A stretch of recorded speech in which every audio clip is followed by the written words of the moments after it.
welcome back to No Water River and the Spotlight on NCTE Poet series with Lee Bennett Hopkins. As you can see, Lee is not with me today, and that is because this video is about Lee. Lee won the award in 2009, and to do this video, I have invited, and she said yes, Sylvia Vardell. Sylvia is a professor of children's literature at Texas Women's University. Hi, Sylvia. Thanks for coming. My pleasure. Thanks for having me. And thank you for agreeing to do the interview with me today. As we all know, Lee is quite a figure in children's poetry, so we do have a bit of stuff to cover. So I would just like to start right in. I personally, and I think many of us, know Lee more as an anthologist, but of course he also writes his own poetry. So if you don't mind, if you could take us back to the beginning of how Lee began in the industry, I'm just going to let you take the floor. Okay, glad to. He actually started out as a teacher first, working with kids, and I think that definitely grounds his later work. And he worked as a consultant for Bank Street College and also as an editor for Scholastic. So you can see he had his fingers in several pies in terms of working with teachers and publishers and universities. I read that he also was involved in children's television for a short time. So I think that's interesting too in terms of his sense of audience. And he began in the 70s and actually started with anthologies and was one of the first to put together works by African American poets, especially Langston Hughes. He was one of the first to bring Langston Hughes' work to a child audience, and I think that's pretty cool and pretty ahead of his time. Lee was born in Scranton, Pennsylvania, so he's a Pennsylvania guy, and you'll see Pennsylvania connections throughout his life, including the establishment of poetry awards. He graduated from Newark State Teachers College, which is now Keene University, and then many years later they honored him with an honorary doctorate degree, which is pretty cool. He's also was not a big reader of books as a child. He was more a fan of comic books, like many boys of his era, and he loved movie magazines, which I can relate to. I love movie magazines. But it was a teacher who inspired him to love reading books and to try his hand at writing. And that really sort of shaped his later life. And also interested him in theater too. Theater is a big love of his, and I think you can see the theatrical both in his persona, but as well as in his work too. And in a recent book, Full Moon and Star, there are theatrical dimensions where kids are writing and performing plays. So I love that his journey begins in Pennsylvania, and that thread continues throughout his life and his work, and that a teacher shaped his love of reading and theater and poetry, because he's certainly given back in many, many, many ways to the teaching community. As I mentioned before, I know Lee mostly as an anthologist, and I know he's done over 100 anthologies, maybe 200, I don't even know. Could you talk to us a little bit about his body of work and perhaps the progression from his beginnings to now? Sure, I'd love to.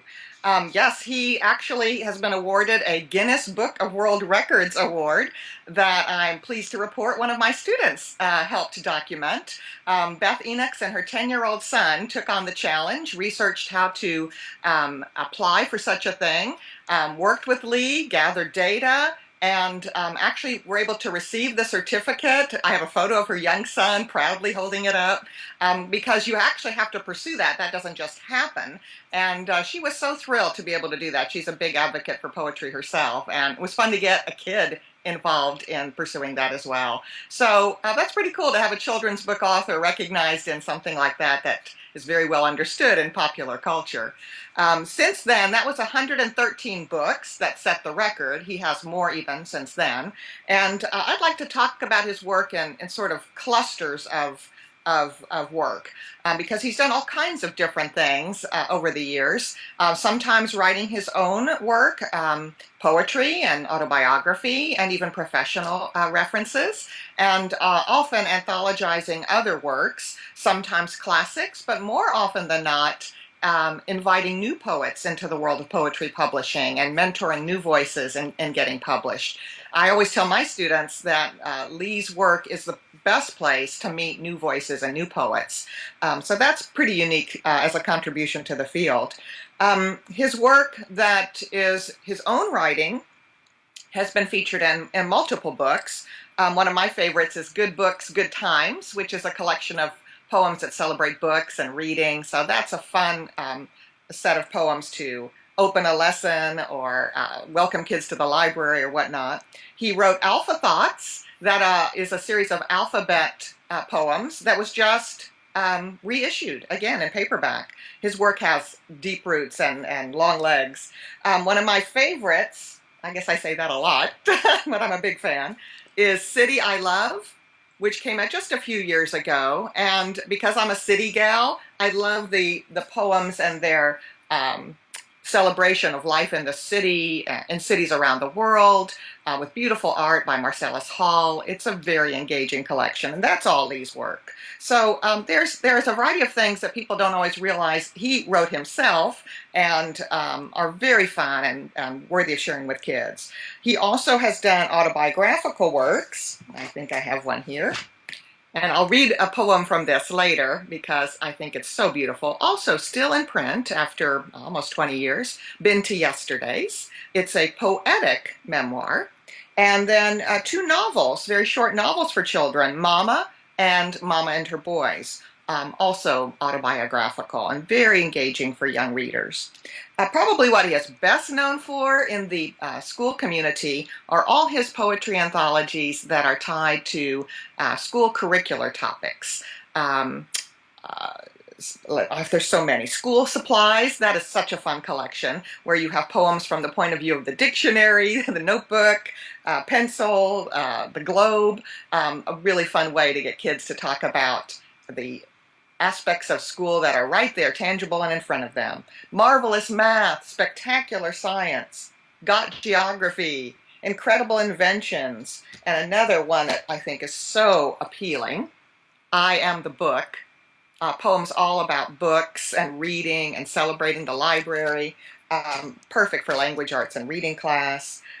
So many curricular connections possible there. And for your practical teacher in the trenches, books that tie in with what they're teaching, with lesson plans, with opening and closing a unit are so appealing to them. And it's a good way for them to get comfortable with poetry and find a place for it routinely in their lessons.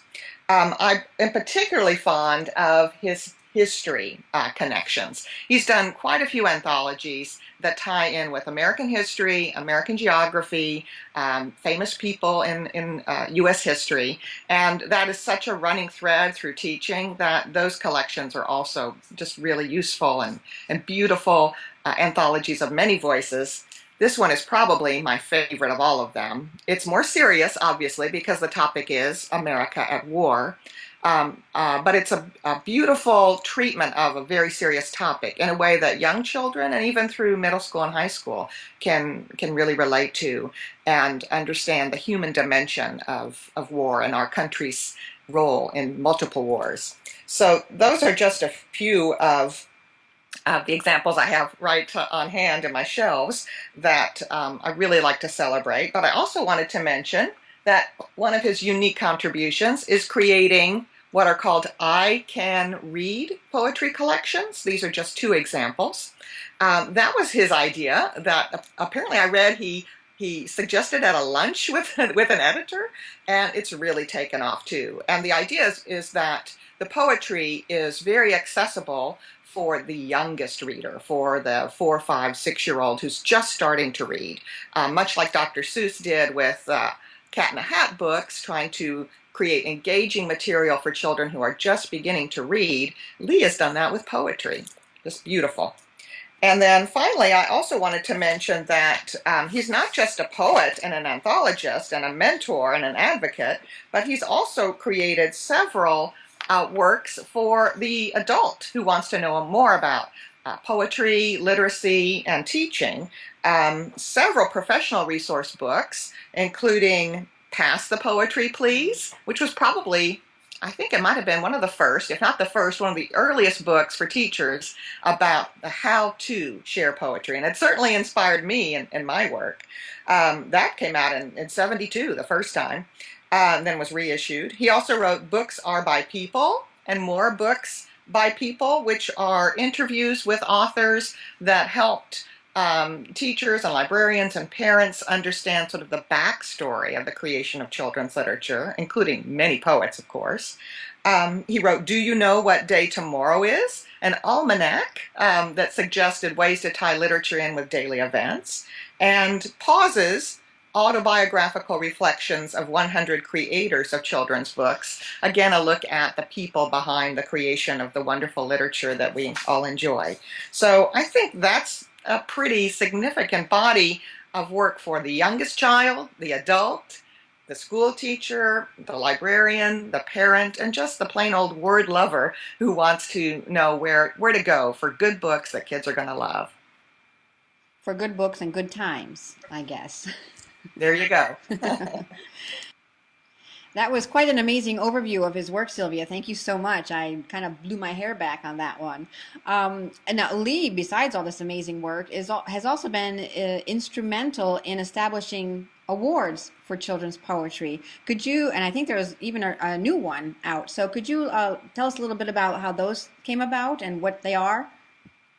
Sure. Yes, he is not only an advocate for publishing poetry, but for recognizing and promoting excellence in poetry, and that's pretty fantastic. He puts his money where his mouth is, so to speak.